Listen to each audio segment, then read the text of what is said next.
Hi guys, it's your Ingeniero Chuper and welcome back to my channel. So today guys, as you can see, I am with my wife. So I am making this video to make this official. Baka kasi sabihin nyo na gawa-gawa ko lang tong video na to. So andito siya, alam niya yung gagawin ko dito sa video na to. So as you all know that my car, our MG5 2020 is now fully paid. And to tell you honestly guys, for the past months, we've been considering of upgrading. Kasi we are a growing family na. So we are thinking na maybe it's time na mag-upgrade.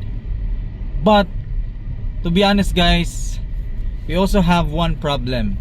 One of the reasons why we only have one car kasi we have limited space sa parking.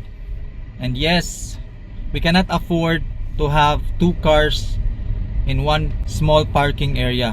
So here's the thing guys, I am going to ask your opinion kasi I am a first time car owner and wala akong alam sa mga reselling and everything.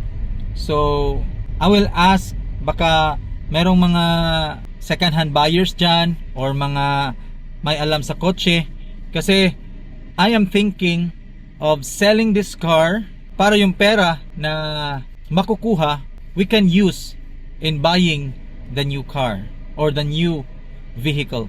So I would like to ask your opinion kung nasa magkano kaya pwedeng ibenta itong MG5 ko.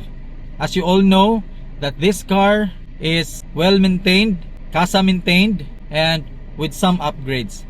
Okay, so for more idea about this car, let's go out and let me show you. Let's go. Dili sa Kalablaba. So here we are guys. As you all know, this is the same place where I did my first video of this MG5. So ayan guys, this is my MG5 2020 fully paid. Ito siya guys, oh. This is my MG5 upgraded mugs and with some other accessories. So ito siya, 360 of this unit.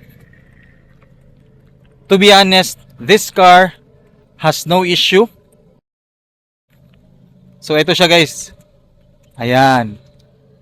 I really like how it looks with the upgraded mugs and wheels. So that's it guys. Let me know kung nasa magkano ito pwedeng ibenta. I got this for the past 5 years. I've spent more than 800,000 pesos for the amortization, excluding the maintenance and other upgrades of this car. Let me know what's your thought kung magkano to. This is a 5-year-old car with the odometer of around 48,000 kilometers, so less than 50 pa, and running in good condition guys. So that's it guys, thank you for watching. Please let me know your opinion or your thoughts kung magkano ko pwedeng ibenta. You know how much I love this car kasi we've been with this car for 5 years with lots of memories with my family, but with the right price, I'm willing to let go. So that's it guys, thank you for watching. It's your Ingeniero Chuper. God bless, stay safe, drive safe.